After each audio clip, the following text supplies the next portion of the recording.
né? Semana passada o Walter ministrou aqui o livro de Amós. Hoje, então, vai ser o livro de Obadias. Quantos versículos e capítulos tem o livro de Obadias? Tem um capítulo? Quantos versículos? 21. Aí, ó. É o menor livro da Bíblia? Hã? Não? Qual que é o menor livro da Bíblia? 2 João. Diferença de 2 versículos. 2 João tem 13, 3 João tem 15. Então vamos lá, mensagem de Obadias. Vamos abrir lá? Sei que ela é meio difícilzinho de encontrar, né? Mas olha aí no sumário, depois de Amós, Obadias. Senão vai lá no YouTube e vai aprendendo a música do Diante do Trono, da Palavra de Deus. Ezequiel e Daniel, Oséias, Joel, Amós, Obadias.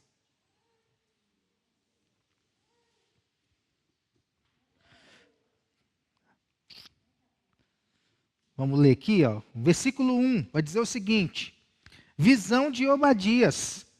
Assim diz o Senhor Deus a respeito de Edom. Temos ouvido as novas do Senhor, e às nações foi enviado um mensageiro que disse: levantai-vos e levantemo-nos contra Edom, para a guerra. Eis que te fiz pequeno entre as nações, tu és muito desprezado. A soberba do teu coração te enganou, ó tu que habitas nas fendas das rochas, na tua alta morada, e dizes no teu coração: quem me deitará por terra? Somente esses 3 primeiros versículos, nós podíamos ler até todos os 21 aqui, a gente poder entender a mensagem de Obadias. Vamos orar? Agradecer ao Senhor por mais esse dia. Senhor, nós te louvamos, meu Pai, te agradecemos, porque o Senhor enviou essa chuva no dia de hoje, e o Senhor nos sustentou no dia de hoje, meu Pai. Muito obrigado pelo alimento que nós pudemos aproveitar no dia de hoje, pelo trabalho aqui de cada um, o estudo, meu Pai. Louvado seja o nome do Senhor. Que o Senhor nos abençoe agora com a tua palavra e nos dê aqui o entendimento dela para a honra e glória do nome do Senhor, Pai. Amém. Então, qual que é aqui a mensagem de Obadias, né? E profeta para a nação de Edom, né? Nós vemos ali, né, os profetas, eles tinham o destino certo para poder falar. Uns para o sul, outros para o norte. Aqui é justamente para a nação de Edom, né? E aí nós vamos entender por que a nação de Edom, né? A palavra-chave desse livro aqui é Edom, né? Julgamento também é uma palavra que aparece aqui, né? Nós poderíamos elencar outras como soberba, né? Orgulho, o dia do Senhor, que já vem lá desde de antes com os profetas, né? Autor, Obadias, né? A Bíblia não relata nada sobre ele, né? É um nome comum no Antigo Testamento, significa servo do Senhor. Versículos chaves, vamos ler todos juntos? O 3 e o 15, vamos lá? A soberba do teu coração te enganou, ó tu que habitas nas fendas das rochas, na tua alta morada, e dizes no teu coração: quem me deitará por terra? O 15, a parte final, vamos lá. Como tu fizestes, assim se fará contigo, o teu malefício tornará sobre a tua cabeça. A gente vai entender aqui esses dois versículos, o que eles nos diz. Período em que Obadias foi escrito, né? A época aí não é bem definida. Nós temos aí alguns estudiosos favoráveis a tal época, outros a outra época, né? Mas calcula-se aqui em média que foi após a tomada de Jerusalém pelos babilônios, em 586 a.C. Nós podemos deduzir isso pelo versículo 11. Quer ver aqui, ó? No dia em que, estando tu presente, estranhos lhe levaram os bens e estrangeiros lhe entraram pelas portas e deitaram sorte sobre Jerusalém. Tu mesmo era um deles. Esse versículo 11 aqui está ligado à invasão, né, de Nabucodonosor e os seus aliados contra Jerusalém. O tema do livro de Obadias é o grande pecado de Edom. violência contra o povo de Deus, contra, né, Judá, contra Jerusalém, o castigo de Edom, o julgamento e, no final de tudo, a destruição de Edom. Né? Esse é o tema principal aqui deste livro. Né? O livro de Obadias é o menor livro do Antigo Testamento, não é o menor de toda a Bíblia, é o terceiro, né, dentro dessa linhagem aí, porque Judas também tem um capítulo só, tem 25 ou 26 versículos, se não me engano, e trata do relacionamento entre Edom e Israel. Né? Quem é Edom, quem é Israel? Vamos ver aqui, ó, mas está escrito aí, ó. Né?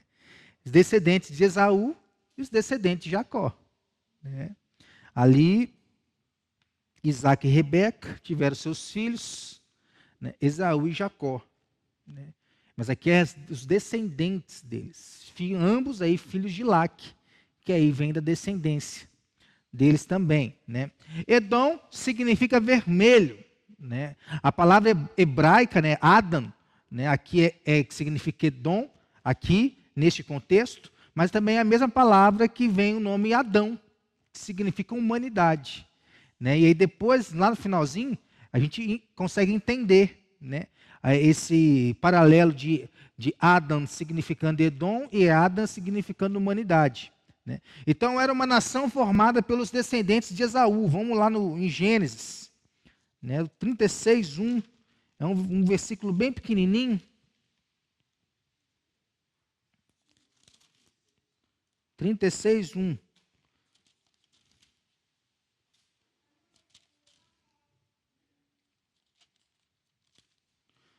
Aqui, ó. São estes os descendentes de Esaú, que é Edom. Então a gente vê que os dois na história tiveram o nome mudado, né? Jacó teve o nome mudado para quê? Israel. Esaú é Edom. Né? E aqui no versículo 2 já diz até o pecado deles, aqui, um deles, né? Tomou por mulheres dentre as filhas de Canaã. Né? Já era algo que não era permitido. Né? Mas vamos voltar lá para Obadias.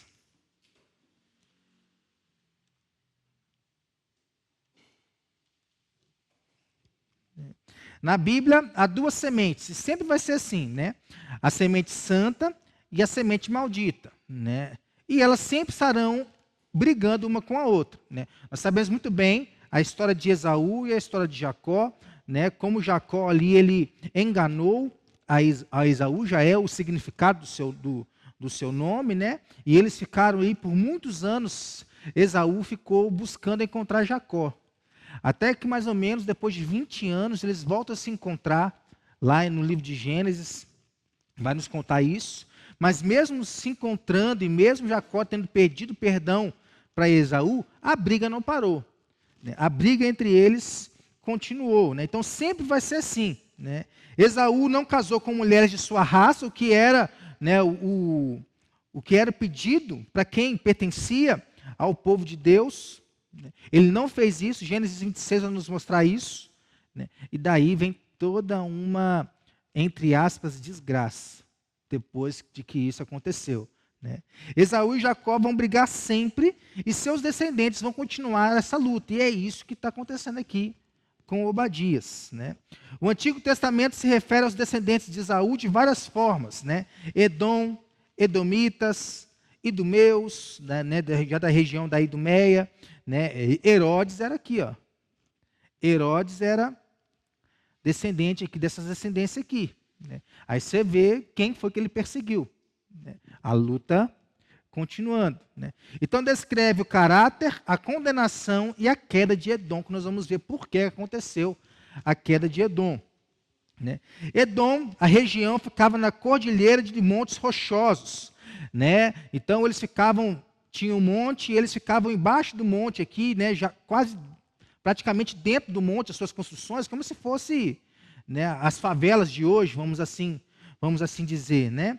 Se situa entre o Mar Morto e o Golfo de Acaba, onde passa atualmente a fronteira entre Israel e Jordânia. Então eles estavam ali localizados, né? Era bem irrigado, com abundantes pastagens, né? Sela ou Petra era a sua capital, né? Então ela ficava num penhasco bem íngreme, bem alto mesmo, e eles se vangloriavam por causa disso, porque eles estavam no alto, né? E era difícil de chegar lá.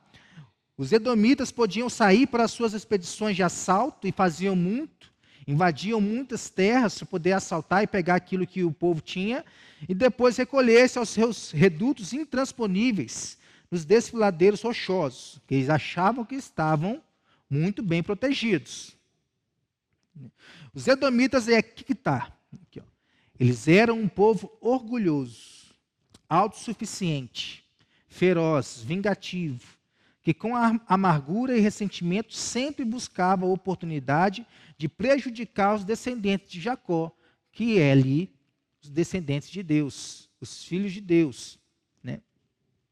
Então aqui está o grande erro, né? Quer conhecer alguém autossuficiente?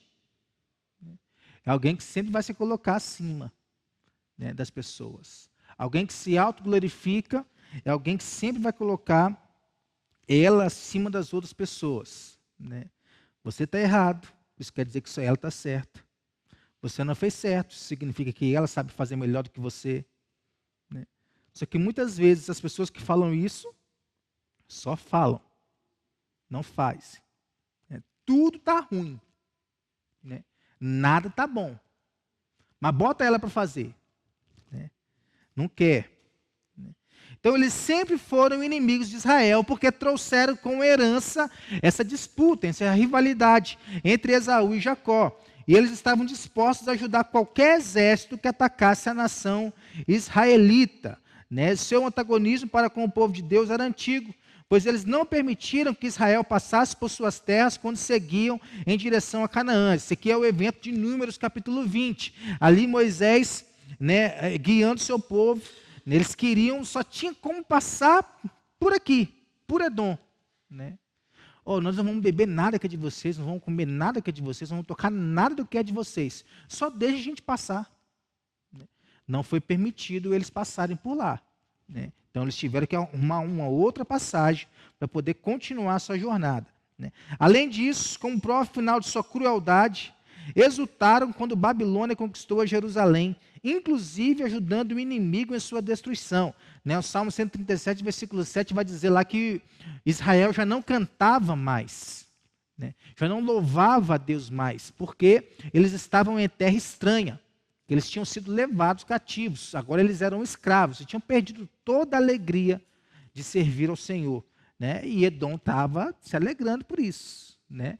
Ajudaram os babilônios, né, a roubar e a matar o povo de Israel, aproveitando este momento de calamidade para saquear e matar os israelitas. O versículo 13 e o versículo 14 nos diz isso. E foi esse aqui o motivo pelo qual a ira do Senhor se acendeu ainda mais contra Edom, né? Porque eles mexeram com aqueles que pertenciam a ele. Então essa conduta antagônica é totalmente reprovável, né? Justifica a rejeição divina para com eles. Vamos ver? Agora vamos abrir aqui Malaquias. O antepenúltimo livro da Bíblia. É esse mesmo? Malaquias capítulo 1, versículo 2 e 3. Né? Eu vos tenho amado. Quem é que diz isso? Diz o Senhor. Né? Amado só aqui? Não, amado da gente também, a palavra para nós. Né? Mas vós dizeis, em que nos tens amado? Não foi Esaú, irmão de Jacó? Disse o Senhor. Todavia amei a Jacó, porém aborreci a Esaú, e fiz dos seus montes uma assolação, e dei a sua herança aos chacais do deserto. Aqui é uma mensagem de condenação para Edom, para os descendentes de Esaú. Né? Então Deus, por meio do profeta Obadias, denuncia toda a maldade de Edom e declara que eles vão receber o justo castigo. Era da parte de alguém humano? Não, era da parte de Deus. Versículo 15. Ó. Porque o dia do Senhor está prestes a vir sobre todas as nações. Como tu fizestes, assim se fará contigo. O teu mal feito tornará sobre a tua cabeça. Então, eles seriam incluídos com as outras nações. Veja que aqui já não é mais Adam, Edom. Aqui já é Adam, humanidade. Né? Todas as nações, no dia do Senhor, elas vão estar diante do Senhor para serem julgadas. Né? Já não é mais Edom somente. Agora são todas as nações. Né? Todos os povos serão julgados, né? E Israel será salvo e governará. Quando nós falamos de Israel aqui, nós estamos falando povo de Deus, não é geografia. Né? É o povo de Deus, é a aliança. São filhos da promessa. Portanto, o propósito do livro não era divertir Edom com respeito de sua ruína iminente, como aconteceu no próximo livro, que é Jonas com relação a Nínive. Ali a nação toda de Nínive ia passar por um juízo que estava muito breve de chegar. Né? Mas sim trazer consolo e esperança futura ao povo de Deus, que nessa ocasião vivia seu pior momento. Mas você pergunta, como é que pode trazer consolo para o povo de Deus se o povo de Deus está sofrendo? É a promessa que nós temos aqui, que nós vamos ver depois. É a promessa de Deus de restauração. Né? Já reparou? Nesses livros, principalmente aqui nos profetas menores, né, começa com denúncia, começa com julgamento, né, começa com acusação. Mas sempre no final tem a promessa de restauração. Né? Sempre no final tem a mão de Deus agindo sobre o povo. Então, em dias passados, Deus ordenara ao seu povo que tratasse bem a Edom. Por quê? Edom não estava nas suas posses. Edom era estrangeiro. Então, a Bíblia nos diz, em Deuteronômio capítulo 23, versículo 7, para tratar bem a Edom, assim como os estrangeiros. Porque eles não pertenciam àquela terra. Eles eram povos irmãos. Porém, a atitude dos descendentes de Esaú nunca foi favorável a Israel. Sempre luta, sempre oposição, sempre um brigando com o outro. Né? Por isso tem aqui essa sentença de condenação e de aniquilação de Edom. Edom foi destruído. Né? Edom deixou de existir. Depois da restauração de Israel, Ciro, né, a gente vê, né, Ciro sendo bem usado aqui, rei da Pérsia, venceu Edom, matou milhares deles, né, mas não acabou com Edom. Lá na frente, 109 a.C., os macabeus que foram os responsáveis por isso. Edom é um exemplo vivo de que a promessa de Deus a Abraão não caducara. Gênesis 12. Abençoarei os que os abençoarem e amaldiçoarei os que o amaldiçoarem. Né? Promessa de Deus. Né? Então, né, a gente colhe o que a gente planta. Né? Então, essa é uma das mensagens aqui do livro de Obadias. Né? No Antigo Testamento, Edom era uma das principais nações mencionadas como sendo alvo aqui do juízo divino. Porque, além de Obadias, né, muitos outros profetas falaram sobre Edom. Ó a lista aqui. Ó. Isaías, Jeremias, Ezequiel, Joel, Amós, Malaquias. Todos eles falaram mensagens duras, mensagens, né, de condenação para essa nação aqui, para a nação de Edom. Né? E eles tinham, né, que parar de fazer o que eles estavam fazendo, de perseguir o povo das descendências de Jacó. Né? Mas assim eles continuaram e tiveram, né, o seu juízo depois. Já no Novo Testamento encontramos um dos últimos conflitos entre dois povos, Israel e Edom, com o rei Jesus e o rei Herodes, que era Idumeu. Né? Aí você vê aqui que não parou, né? E hoje parou? Também não parou, continua, né, essa briga aí. Poucos anos depois da destruição de Jerusalém, em 70 depois de Cristo, Edom então desaparece, né, cumprindo a profecia do versículo 10 aqui, ó. Por causa da violência feita a teu irmão Jacó, cobrir-te-á a vergonha e será exterminado para sempre. Então Edom já não existe mais. Mas os descendentes de Esaú estão por aí. Né? Este é um dos poucos profetas do Antigo Testamento cujas profecias são dirigidas não a Israel, mas principalmente contra povos pagãos. Então, que não tem nada a ver com o povo de Deus, são povos pagãos, né? Jonas também faz isso, Naum, que é um pouquinho mais à frente, também faz isso. Divisão do livro, uma divisão simples. O livro é dividido em 3 partes. O primeiro, do versículo 1 ao versículo 9, é o castigo de Deus para Edom, né? Mostrando o castigo que eles merecem. A segunda parte, né, é por que eles estão sendo castigados ou serão castigados, né, do versículo 10 ao versículo 16. E a última parte é o reino do Senhor implantado no futuro. Já no versículo 17 ao versículo 21. Né, um capítulo só. Alguns tentam dividir apenas em 2 partes, mas eu gostei muito mais dessa divisão em 3 partes, né? Castigo, motivo e o reino do Senhor sendo implantado futuramente. Agora vamos lá, aplicação prática aqui no livro de Edom. Qual que era a maior característica deles? Versículo 3, o orgulho, a soberba. Era a maior característica aqui deste povo, né? Aí, acerca do pecado de Edom, Obadias diz que o seu principal elemento é o orgulho. Né? Quem me deitará por terra? Né? Quem é capaz de me enfrentar? Né? Quem é capaz de vir contra mim? Né? Se Deus é por nós, né? Quem será contra nós? Mas se Deus é contra nós, aí não dá, né? A sua principal manifestação é a violência. Né? Havia lá no Novo Testamento a figura dos saduceus, né? Que eram violentos. Saduceus?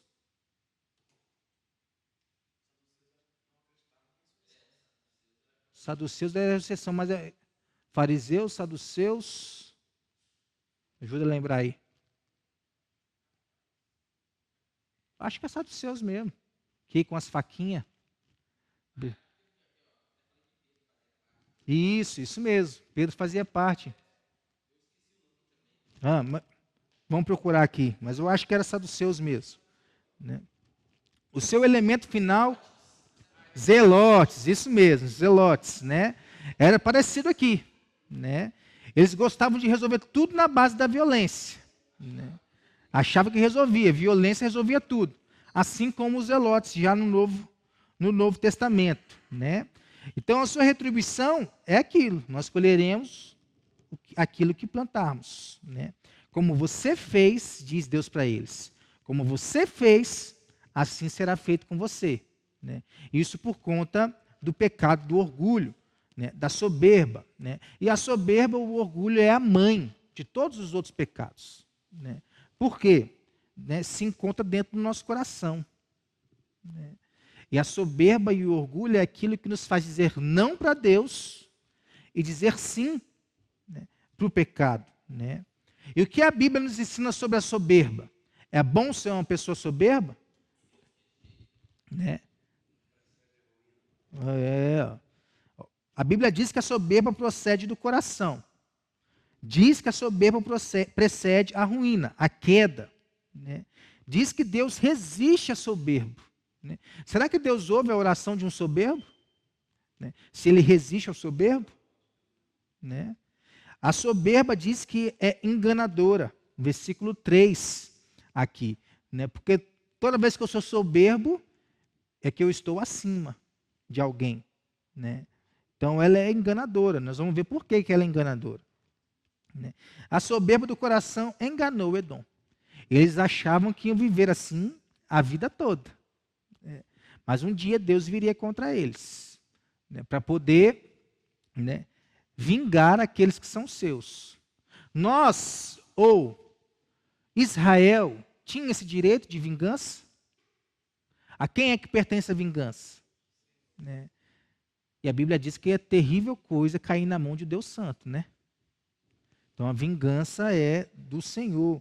Né? E a gente vê que esse pecado aqui de soberba, né, do orgulho, né, começou bem antes porque ele começa, não é em nós. Ele já começou nas esferas espirituais. Né? Com quem? Com o diabo. Né?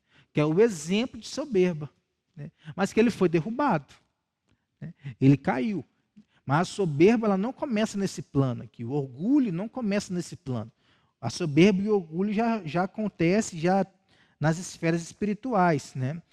Definição aqui de orgulho, eu achei essa aqui muito boa. É quando seres humanos pecadores desejam o prestígio e a posição de Deus e se recusam a reconhecer a sua dependência dele. É por isso que precede a queda. Porque quem é que pode nos livrar da queda? Satanás, quando foi tentar Jesus, disse, joga-te daí. Anjos vão te salvar. Satanás queria isso. Que Jesus deixasse de depender de Deus e confiasse na palavra que ele diz. Por quê? Porque aí deixou de ser dependente. Muitas vezes nós queremos deixar de ser dependentes. E andamos aí, tortuosos, tratamos a igreja de qualquer jeito. Oi? Quando está ruim, já não há vida espiritual. Não há comunhão com o povo de Deus. É sempre a pessoa que está nessa posição aqui, ela sempre se acha que ela é melhor que as outras. Porque orgulho é autoglorificação. Sou eu fiz isso, eu fiz aquilo, eu sou o cara. Olha. Então, como diagnosticar que somos orgulhosos? Vocês sabem me dizer como? O oposto ao orgulho é o quê? A humildade. Então, vamos... Sinal de orgulho, quando ele quer resolver as coisas. Vamos ver se a gente consegue responder essas perguntas aqui. Você se acha melhor do que os outros? Para dizer a verdade.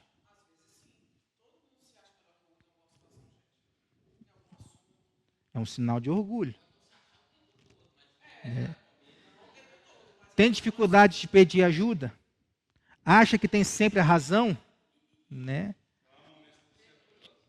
Acha que a culpa...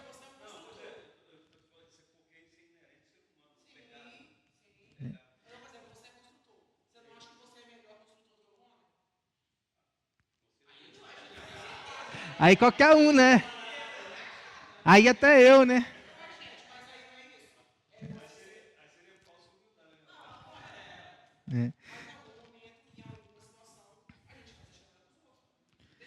Você acha que a culpa é sempre dos outros? Nunca a culpa é sua?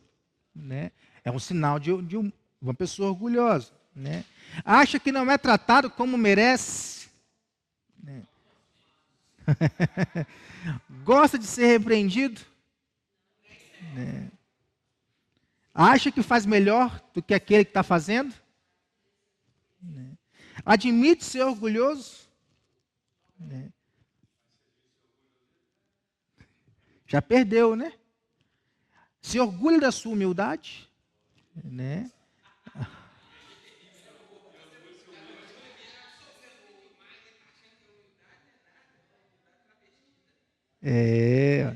Aqui nós conseguimos diagnosticar aqueles que são orgulhosos.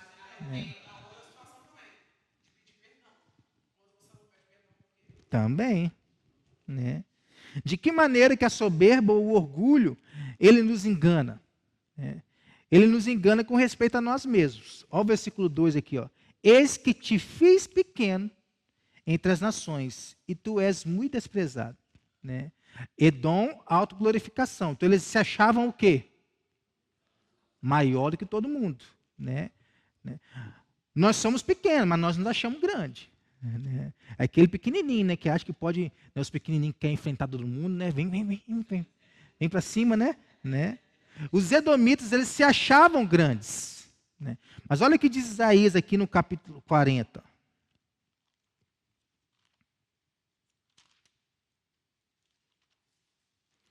Isaías 40, 17. Se alguém achar primeiro que eu, aí pode até ler. Ó, vai lá.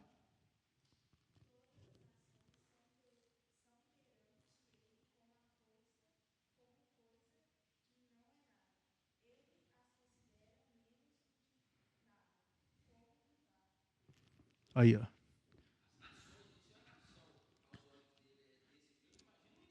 Imagina nós, né? O que é o vácuo? Tem alguma coisa no vácuo? Né? É isso, né? A soberba pode nos enganar a nós mesmos, né? Já viu aquela pessoa que se acha, né? Por causa de posição, por causa de dinheiro, por causa de família, por causa de um bem que tem, né? Ou por causa de uma caminhonete nova, está aí andando, olhando por cima, né? Dos outros, querendo passar por cima, né? Ah, né? É desse jeito aqui, ó. Ó, nós somos fracos, mas nos achamos imbatíveis. É uma maneira da soberba nos enganar. Versículo 3, ó, soberba do teu coração te enganará. Ó, tu que habitas nas fendas das rochas, lá em cima, na tua alta morada, e dizes no teu coração, quem me deitará por terra?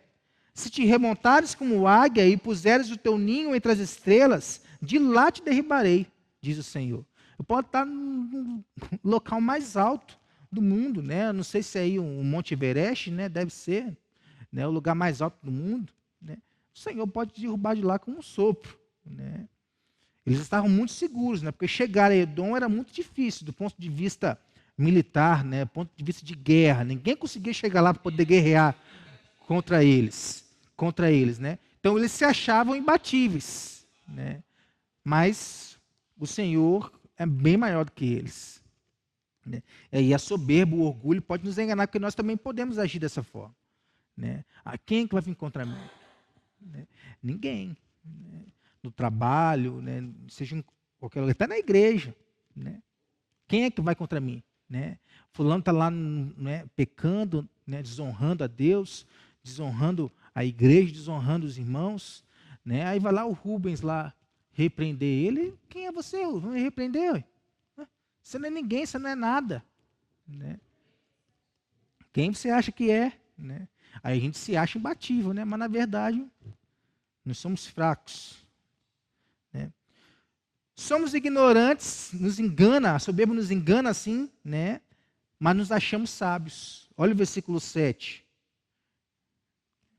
Todos os teus aliados te levaram para fora dos teus limites. Os que gozam da tua paz te enganaram, prevaleceram contra ti. Os que comem o teu pão puseram armadilhas para os teus pés. Não há em Edom entendimento, e Adá. Não acontecerá que naquele dia, diz o Senhor, que farei perecer os sábios de Edom e o entendimento do monte de Esaú. Né? Nós somos ignorantes, mas a gente acha que a gente sabe, que a gente sabe alguma coisa. Entendimento aqui é a mesma palavra que eu falei, né, um tempo atrás aqui, agora eu não me lembro se era com Osés ou com Joel. Não é um entendimento de você apenas conhecer, mas é de você ter, né, um relacionamento, né, ter uma intimidade. Né? Não é apenas compreender o que é certo e o que é errado, porque tem gente que sabe o que é certo e o que é errado, mas não faz, né, aquilo que é certo ou que, né, costuma fazer aquilo que é errado. Né? Então Edom se achava que era alto em sabedoria, né? Mas se enganaram. Né? Aí eu te pergunto uma coisa: vai ter calvinista no inferno? Por quê?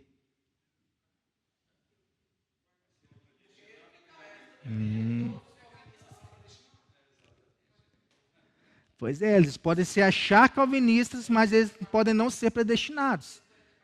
Eles podem não ser eleitos de Deus. Eles podem confiar muito na sua sabedoria, mas no final eles podem se mostrar ignorantes a respeito de quem é Deus, de como viver uma vida com Deus. Né? Tiago, capítulo 3, vai nos dizer que existem dois tipos de sabedoria. Quais são?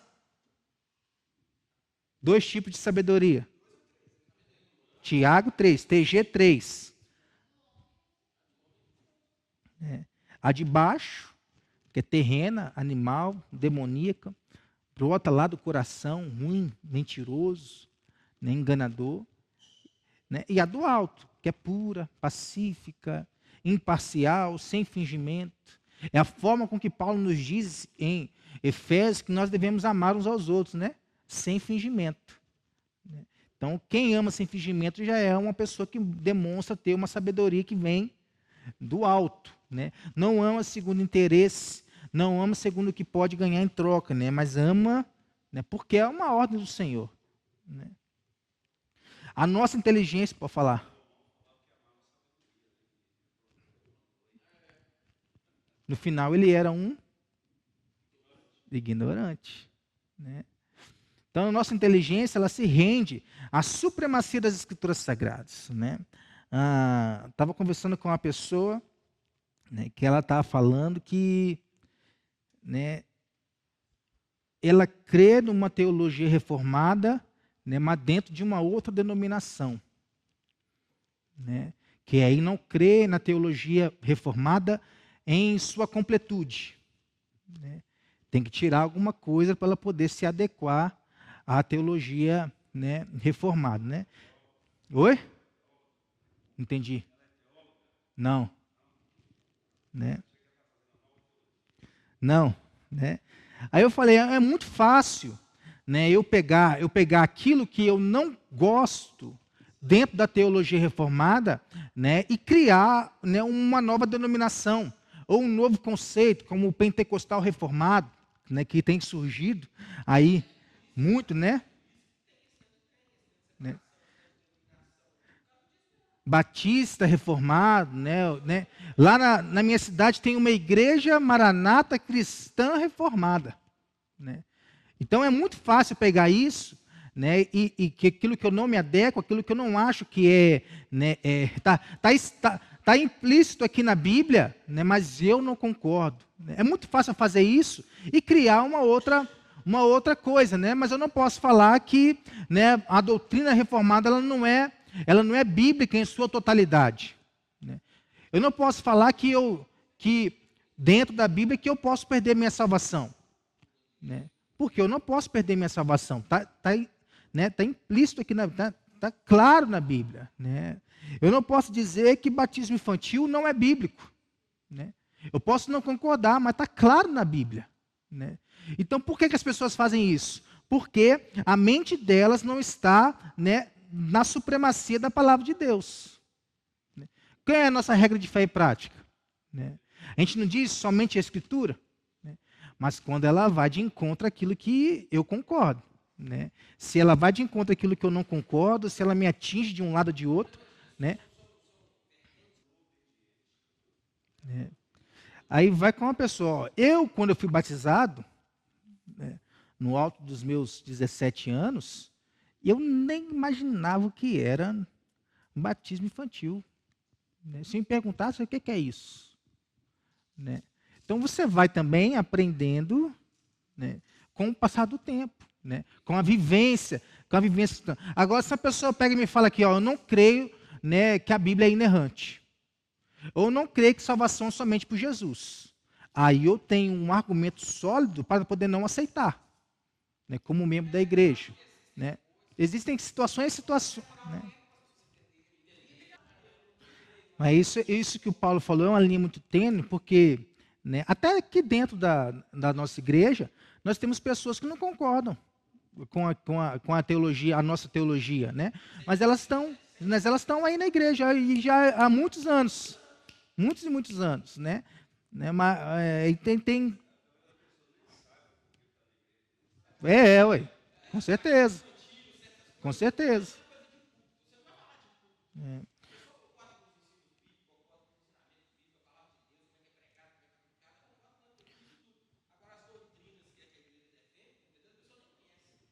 Mas vamos lá, o importante é que a nossa mente e as nossas opiniões, aquilo que a gente acha, deve estar cativa ao que a Bíblia acha. Não é o contrário.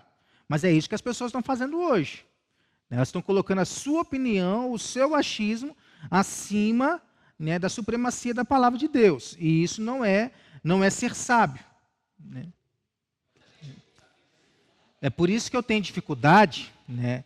E quando eu não era crente, qualquer igrejinha que eu via aí, eu saía xingando todo mundo, né? Então, o que acontece? Se tem uma igreja aqui na esquina, né? E eu estou vendo ali, né? Eles fazendo isso, fazendo aquilo, eu não posso, no meu julgamento, falar, isso aqui não é uma igreja. Não posso, mas é o que as pessoas fazem. Porque eu não conheço a doutrina, eu não sei o regimento de fé da igreja. Eu vendo o regimento de fé da igreja e ver que ela está com princípios contrários à palavra, aí eu posso falar que é uma sinagoga de Satanás. Né?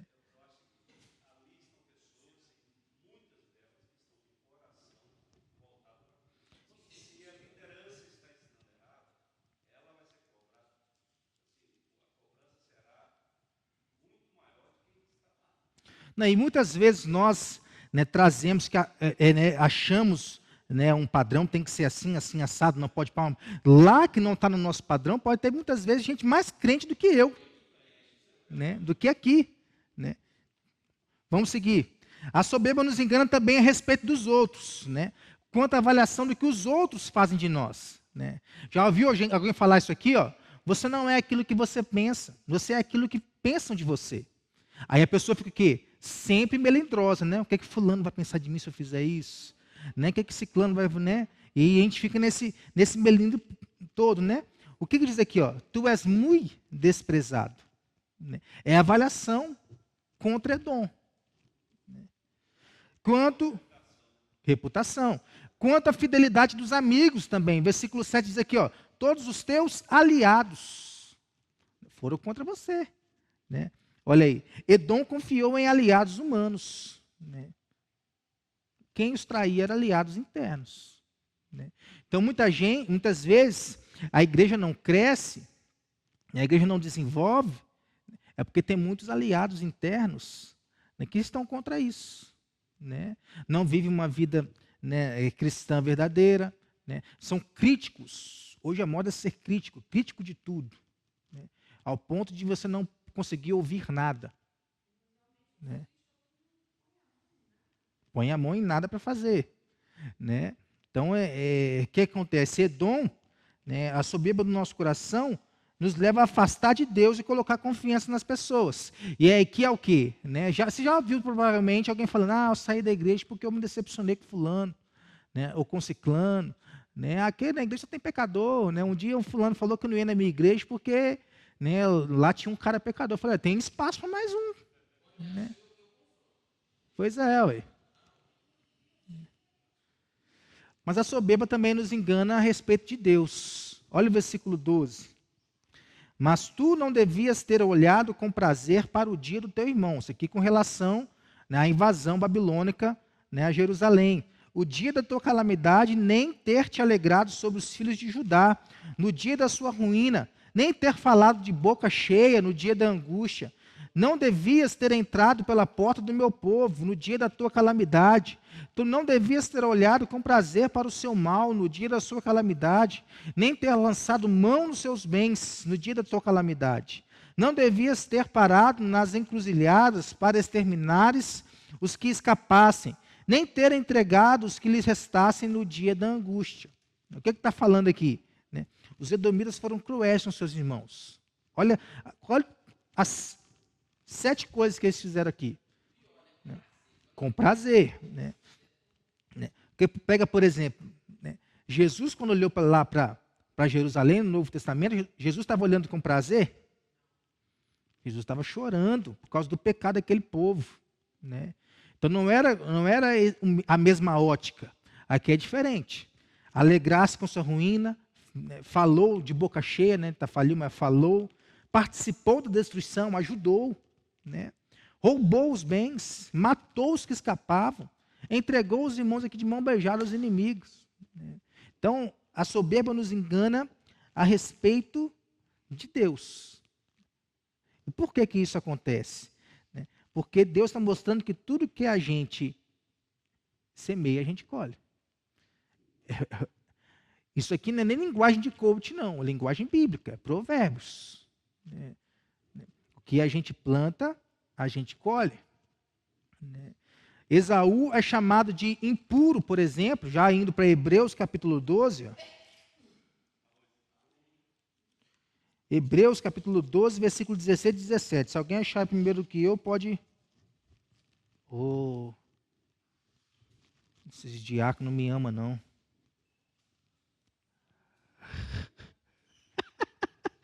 Né? 12, 16 e 17. Ó. Cadê? Nem haja algum impuro ou profano, como foi quem? Esaú. Quem é que vem de Esaú? Edom. O qual por um repasto vendeu o seu direito de primogenitura. Pois sabeis também que posteriormente, querendo herdar a bênção, foi rejeitado, pois não achou lugar de arrependimento, embora com lágrimas o tivesse buscado. Né? Por que Esaú, que ele é chamado de impuro ou profano? Porque ele desprezou. Ele abriu mão do seu direito de progenitura. Ele abriu mão daquilo que Deus tinha para a vida dele. Né? Para a sua história, né? Para o seu coração. Isso por um mísero prato de comida. Né? Então ele é chamado de impuro ou profano, porque ele profanou os planos de Deus. Né? Profanou, né, aquilo que Deus tinha para a vida dele. E muitas vezes nós fazemos isso. Obrigado. Muitas vezes nós fazemos isso também. A gente sempre acha que Deus vai passar a mão na nossa cabeça. Estou lá, meu pecadinho, né, aqui, ali. Você acha que Deus vai fazer alguma coisa comigo? Né? Você acha que Deus vai me castigar? Deus é amoroso, né, misericordioso, né, longânimo, tardio em irar-se. Né? Você acha que Deus vai fazer alguma coisa comigo? Né? Olha o que Deus ordena aqui contra Edom. Versículo 15 e 16. Né? Alguém acha aí que eu tenho que voltar lá para Obadias. Né? Então aqui já passa para as nações, não é somente Edom. Né? Deus não passou a mãozinha na cabeça de Edom, não. Deus não é obrigado a andar com a gente quando nós estamos fazendo loucura por aí, não. Né? Ele vai continuar nos amando, vai continuar cuidando da gente, nos sustentando. Né? E se for de tua vontade, ele vai enviar lá o teu Espírito Santo para nos pegar pelo colarinho aqui. Opa, chega. Vão voltar? Né? Vão caminhar de novo? Vão converter de verdade? Né? Então aqui Deus ordena a destruição. Do mesmo jeito que você fez com os outros, vão fazer com você. Da mesma forma. Deus irá sempre punir todo o antissemitismo. O antissemitismo aqui era porque era contra os filhos de Deus. Não é porque é contra os brasileiros, não é porque é contra os americanos, não, porque ele está falando da nação de Deus. É porque ele é fiel à promessa feita a Abraão. Sai da tua terra, da tua parentela, vai para um lugar que eu te mostrarei. Será bendito, né? Vou te multiplicar a tua descendência como a areia, né? A areia da praia, né? Como as águas do mar, né? E vocês serão abençoados. Abençoarei os que te abençoarem, amaldiçoarei os que te amaldiçoarem. Né? Então aqui a questão era contra os filhos de Deus. Né? E eles iam ser castigados. E Israel, o povo de Deus, ia ser abençoado. Né? O tremendo perigo do rancor e da raiz de amargura dentro de uma família. Que a gente vê. Esaú e Jacó. Era uma família. Eram irmãos gêmeos. Mas todo o seu relacionamento era em torno de rivalidade, de ciúme, de inimizade. Né? E isso foi procedendo. Hoje eu ouvi um relato de um rapaz em que o seu irmão e a sua esposa, seu irmão e sua esposa, no caso a esposa do irmão, né, se rebelaram contra o pai dele e a mãe dele. E agora a família está dividida.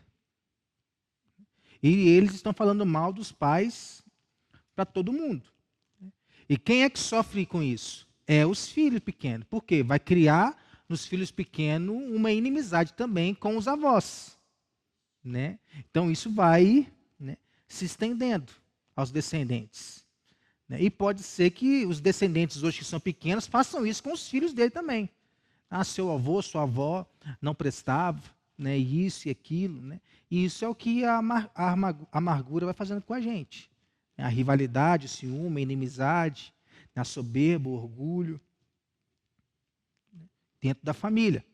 Nunca devemos nos alegrar com a desgraça alheia, nem mesmo dos nossos inimigos. A Bíblia diz que nós temos que pagar o mal com o bem. Né? E Deus sempre considerará culpado todos aqueles que tiram vantagem do que atravessam tempos de aflição, que era o que Israel passava. Mas há lição de esperança aqui também, para Israel. Não só para Israel, mas também para todos nós. Edom será destruído. Né? Jacó será restaurado e levado à perfeição, né? Com o Senhor. Apesar de todo o ódio e antagonismo de Edom, né, contra os israelitas, Edom seria definitivamente destruído e Israel permanentemente estabelecido. Versículo 21. Salvadores hão de subir no monte Sião para julgarem o monte de Esaú, e o reino será do Senhor. O monte de Esaú foi tomado, né? Foi apagado. Né? Então Deus anuncia 3 promessas para o seu povo. Aqui agora é para os crentes, não é mais para os pagãos. Aqui é para os crentes. Ó. Deus nos livrará, Deus derrotará os inimigos que se levantam contra nós, e Deus vai estabelecer o seu reino futuro. Né? São linguagens que os profetas menores vêm falando isso aí o tempo todo. Ah, está tudo muito ruim, né? O governo cá, o governo lá, as coisas estão caras, isso e aquilo. Deus vai estabelecer o seu reinado. Né? E nós não vamos precisar mais se preocupar com isso, não. Não trabalhemos contra o povo de Deus, então. Né? A igreja precisa da gente. E toda vez que nós não tratamos a igreja como nós devemos tratar, nós estamos trabalhando contra o povo de Deus. Nós estamos trabalhando contra a casa de Deus. Cuidado com a soberba. Não há como fugir de Deus. Tudo de errado na vida começa com a soberba, porque ela é uma raiz. Tudo que fazemos com os outros, receberemos de volta. Né? Há na igreja, né, aqueles cobradores, eles não estão cobrando passagem, né, para poder entrar, né, dentro do povo de Deus. Eles estão cobrando do povo de Deus. Está errado isso, está errado aquilo, o jeito certo de fazer é isso, o jeito certo de fazer é aquilo, né? Você não está louvando direito, você não está fazendo isso direito, não tem isso, não tem aquilo. Sempre tem esse. Né? Sempre tem esse. Mas um dia eles vão receber de volta. Porque não estão olhando para a igreja de Deus como Deus olha para a igreja dele. Ser fiel a Deus hoje significa reinar com ele no futuro. Ser fiel até a morte. Eu te darei a coroa da vida. Né? Então, a fidelidade hoje, né, é a promessa, o cumprimento da promessa de amanhã. Então, em vez de agirmos como Edom, hajamos, né, não sei se existe essa palavra, hajamos como gente de Deus, como Israel, como povo de Deus, que a recompensa é muito melhor. Né? Edom aniquilado, Israel restaurado. Está aí, caminho santo e caminho maldito. Para onde que nós vamos é